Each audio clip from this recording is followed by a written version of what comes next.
यहाँ मैं आपसे दान मांगने आया हूँ, अपने पिता के सुख का दान। मेरे पिता आपसे बहुत प्रेम करते हैं। केवल अपने पिता का दुख देखकर मुझ पर यह अन्याय मत कीजिए युवराज। यदि ये वियोग आप दोनों को ही दुख दे रहा है तो फिर क्या कारण है इस वियोग का? अपनी इच्छा को मारकर यदि मैंने आपके पिता से विवाह किया तो निरंतर मेरा हृदय चलता रहेगा, मुझे कभी सुख नहीं मिलेगा। चलते हुए वृक्ष की छाया भूमि पर पड़ती जरूर है, पर उस छाया के नीचे कोई नहीं बैठ सकता। मेरा संतोष सम्मान से आता है। क्या सम्मान मिलेगा मुझे वहाँ? क्या स्थान मिलेगा हस्तिनापुर में? क्या बनूंगी मैं? आप हस्तिनापुर की महारानी बनेंगी, राजमाता बनेंगी आप। मैं आपको अपनी माता मानूंगा और माता के योग्य आदर और अधिकार दूंगा आपको।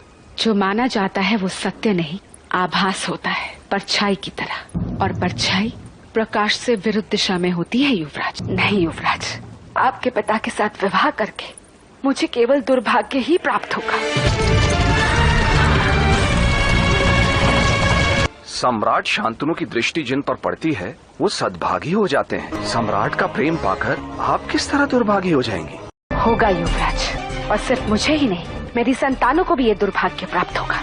आपके बाद आपके पुत्र राजा बनेंगे और मेरी संतानों का क्या भविष्य होगा? वो तो मछली पकड़ने का ज्ञान तक हो चुके होंगे। सैन्य में कोई छोटा बड़ा स्थान प्राप्त करके उन्हें संतोष पाना होगा। आपके लिए, आपके पुत्र के लिए युद्ध में मरने विशेष उनके भाग्य में और कुछ नहीं होगा। आप कह रही हैं कि मैं अपने पिता के दुख का कारण हूँ? 25 सालों तक मैंने अपने पिता के प्रेम और स्नेह की कल्पना की है। उनके प्रेम और आशीर्वाद को पाने के लिए तड़पा हूँ मैं निरंतर। और आप कह रही हैं कि मैं उनका दुर्भाग्य हूँ? नहीं युवराज, आप तो उनका सद्भाग्य है, किंतु महाराज शांतनु को दोनों में से कोई एक ही सुख प्राप्त हो सकता है। पुत्र के साथ राजभवन में रहने का सुख अथवा पत्नी के साथ इस छोटे से घर में रहने का सुख। दोनों सुख उन्हें नहीं मिल सकते।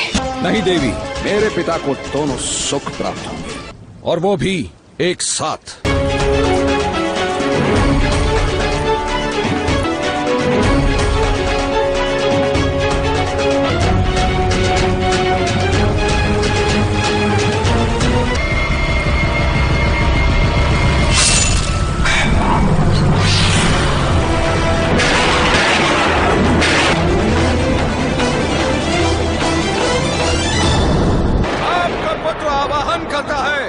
मेरी प्रतिज्ञा की साक्षी बनने के लिए प्रकट हो।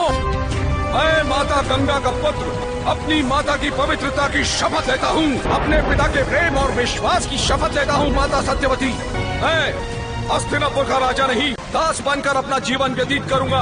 आपके पुत्रों को राज्य दिलवाऊंगा और उनका भविष्य सदा सर्वदा के लिए सुरक्षित रहे, इसलिए स्वयं कभी विवाह नहीं करूंगा।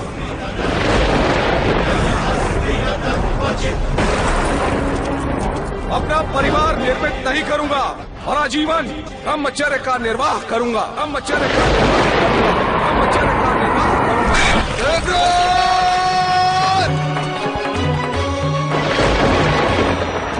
प्रणिपात पिताश्री। ये तुमने क्या किया पुत्र? ऐसी भीष्म प्रतिज्ञा, इतना बड़ा उपकार भूल गए कि एक मर्यादा के पश्चात उपकार सुख नहीं दंड बन जाता है। ऐसा मत कहिए, मैंने आप पर कोई उपकार नहीं किया पिताश्री। हमारे इस पूर्वजों के राज्य को मैंने सुदृढ़ किया, भविष्य में होने वाले संघर्ष की सभी संभावना को काट दिया। एक युवराज का यही कर्तव्य होता है ना? तुम अद्भुत हो पुत्र। उपकार तो बहुत लोग करते हैं, परंतु उपकार को कर्तव्य का नाम देने की शक्ति बहुत कम लोगों में होती है। मुझे तुम्हारे ऋण उतारने का अवसर दो पुत्र, मुझसे कुछ मांगो। एक ही वरदान दीजिए पिताश्री, जब तक हस्तिनापुर के सिंहासन पर धर्म और सामर्थ्य दोनों एक न हो जाएं, तब तक मेरी मृत्यु न हो। मैं तुम्हें इच्छा मृत्यु का वरदान देता हूँ। तुम्हारी इच्छा पूछे बगैर यमराज तुम्हारे पास नहीं आएंगे। तुम जिस समय, जहाँ और जिसके हाथों मृत्यु का वरण करोगे, तभी और वही उसी माध्यम से तुम्हें मृत्यु प्राप्त होगी।